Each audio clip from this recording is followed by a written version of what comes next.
Welcome to the ArmaniTalks YouTube channel. I'm your host, ArmaniTalks. In this channel, I'm helping you level up your communication skills.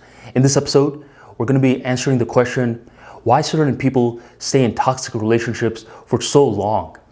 And by relationships, I can either mean romantic relationships or friendships that you've been involved in for a very, very long time. This is a very complex topic, so I'm going to require the aid of two separate worlds.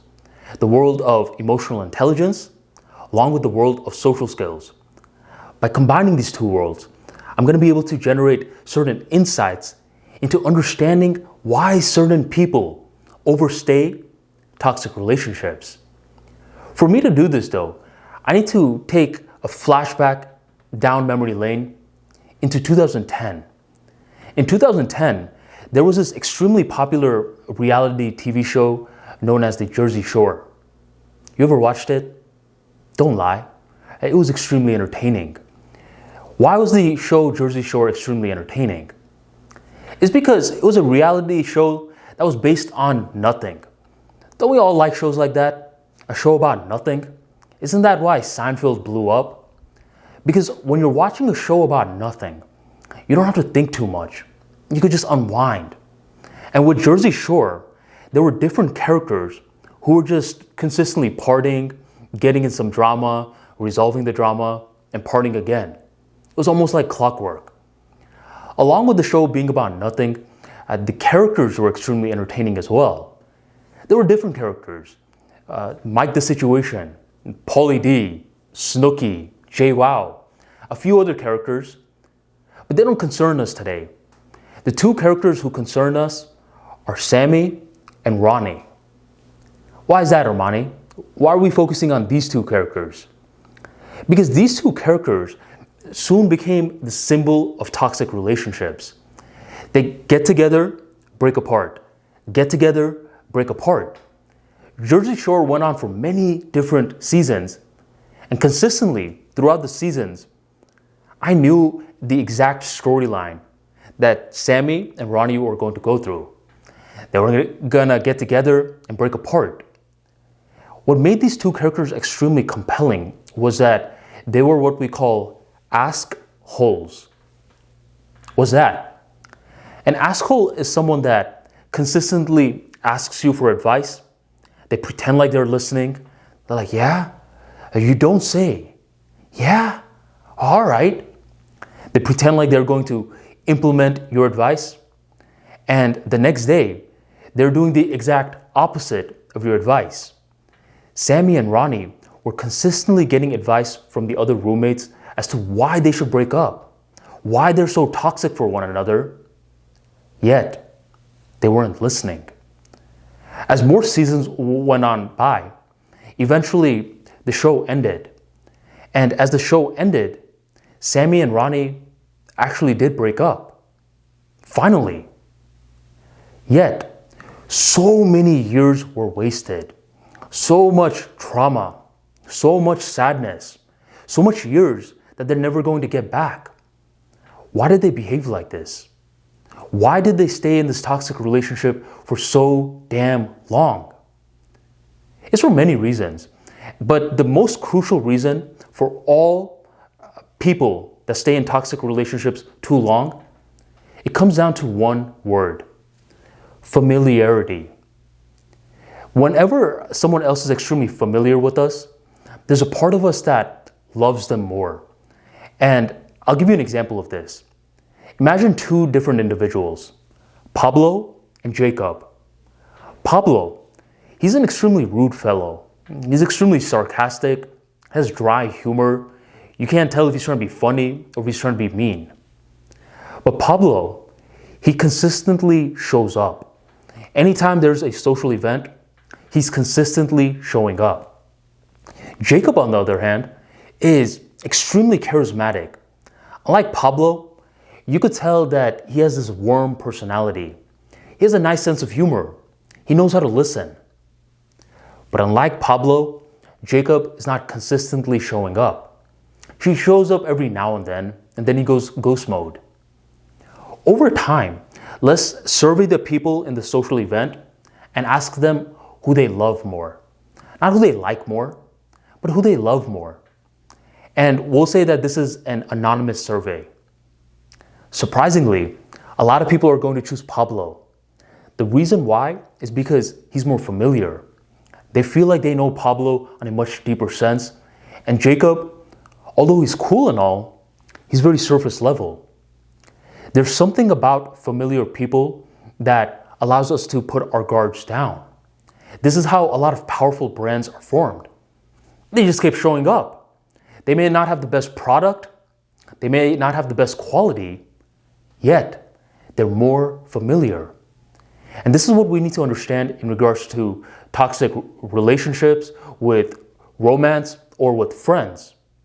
It comes down to someone being familiar. Now, is the familiarity worth it? That's only a question that we could figure out on an individual basis. Because with Sammy and Ronnie, no matter how much advice that the roommates gave them, and no matter how much sense it made, they consistently acted like assholes because when emotions are involved, logic does not always make sense. So this is something that we got to understand on an extremely individual basis. How much is the familiarity worth it? And for us to even assess a question like that, it's important to understand what toxic is.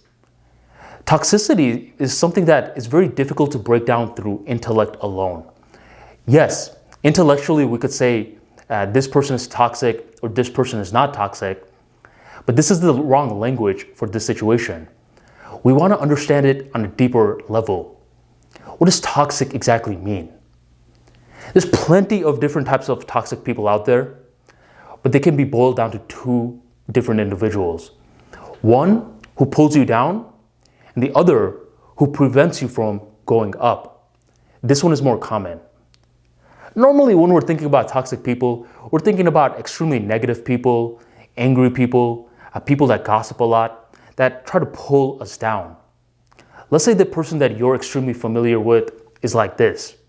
And this is going to be extremely noticeable from the get-go, and only you can decide, should I get rid of this person? Either cut them off cold, or should I distance?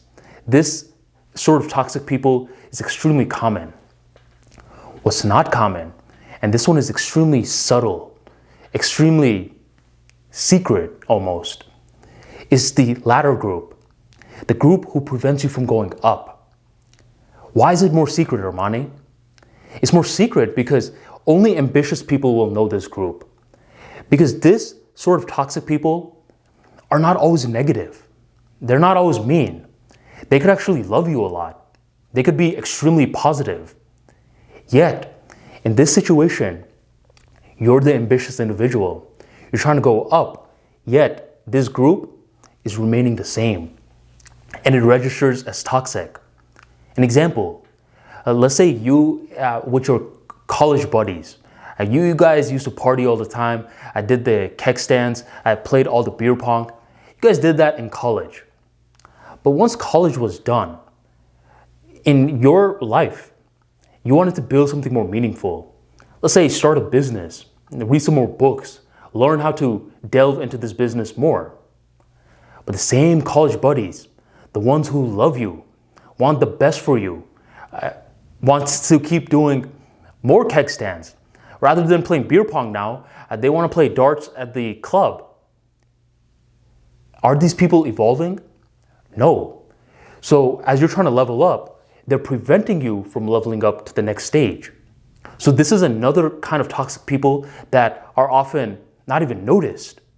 Only ambitious people can spot individuals like this. And once again, in situations like this, it's the familiar individuals that stay in. In both of these cases, the reason that people stay in toxic relationships is due to the familiar nature of people. People love people who they have shared memories with. It's always like that, no matter which side of the culture that we're going in. And this is something on an individual level that needs to be understood. Not too much intellectually, but more in terms of feelings. Is this person draining me? Or is this person eventually one day going to empower me? Thing is, people are capable of changing, but not everyone will change. And when they do change, it may be like Sammy and Ronnie's situation, which happened years and years later. So many years passed by to a point where it didn't even matter anymore. The reason that people stay in toxic relationships doesn't always make sense, but it is due to one fundamental truth. That's due to familiarity. If you want more practical insights like this into the world of social skills and understanding human nature on a deeper level, be sure to check out the Charisma King right on here, which covers a lot of these topics, from discussing toxic people, ending it with toxic people, and building a more empowering tribe that will help you level up in life. To grab a copy, check out the link in the description box right on below, or the pinned comment right on below. Other than that, thank you for joining the ArmaniTalks YouTube channel, and I'll catch you on the next episode.